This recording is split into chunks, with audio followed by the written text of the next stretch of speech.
The text arrived while I was cleaning blood off my hands. The hitman lay sprawled on the garage floor, his body still warm. My instincts had taken over before my brain could process the whisper of the silenced shot. I hadn't hesitated. Training kept me alive.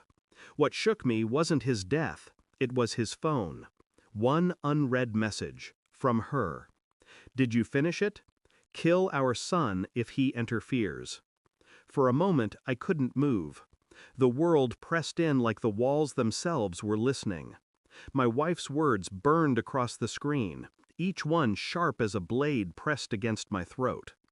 I should have collapsed, screamed, shattered into dust. Instead, I went still. The silence inside me wasn't peace, it was calculation. I typed back with hands steadier than I felt. Target eliminated. Meet at the hotel for cash. Her trap had failed. She didn't know I was the one setting mine. And for the first time in years, I realized my marriage wasn't a lie I could untangle. It was a war I hadn't known I was fighting. I stared at her message again and again. Kill our son. Our son. She had written it as though he were disposable, as though the boy who carried my eyes, my stubborn temper, was just a loose end to be tied off. The mind refuses betrayal at first. It claws for excuses, explanations, cracks of mercy. Maybe her phone was hacked.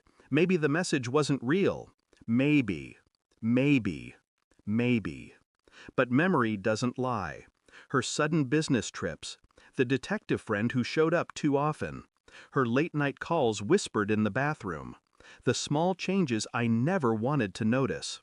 They lined up now, one by one, like dominoes falling into a perfect picture. The denial melted away, and underneath it, I found something colder: resolve. I became two people. One of them went about life as usual, husband, father, a man who smiled, who said, "I love you," who poured her coffee just the way she liked it. The other worked in shadows, quiet, methodical, ruthless. I checked her phone while she showered. A hidden folder confirmed what I already suspected. Photographs of her with him. The detective. His hands on her waist. His mouth against her neck. I dug deeper. Bank transfers, hotel receipts, conversations coded but not careful enough. At night I stared at the ceiling beside her, listening to the rhythm of her breathing, wondering how she could sleep so easily with poison in her veins. Our son hugged her in the mornings, oblivious.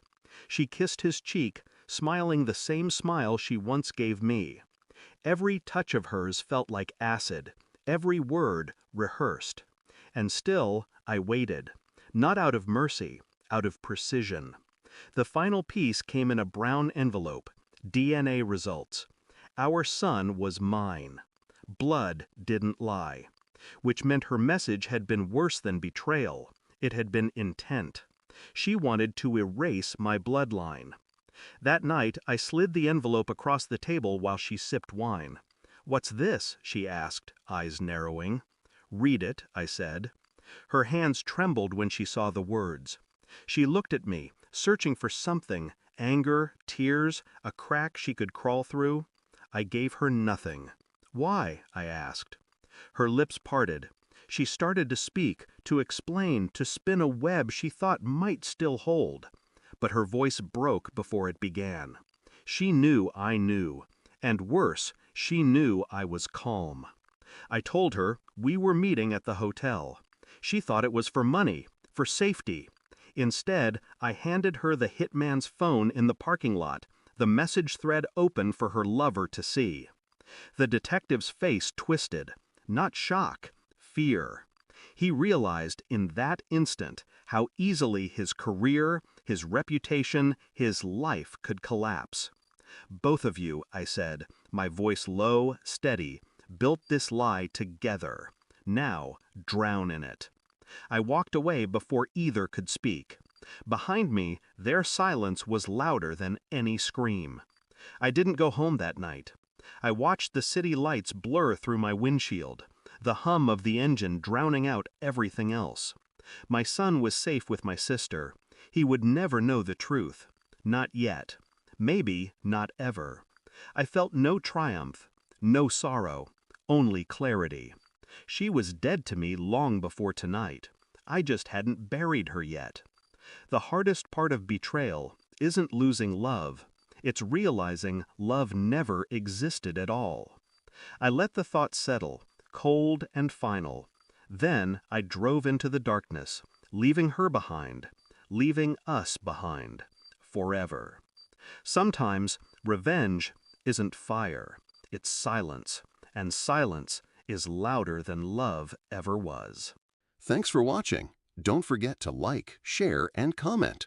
Subscribe now to Cheating Stories Insight World for more amazing stories.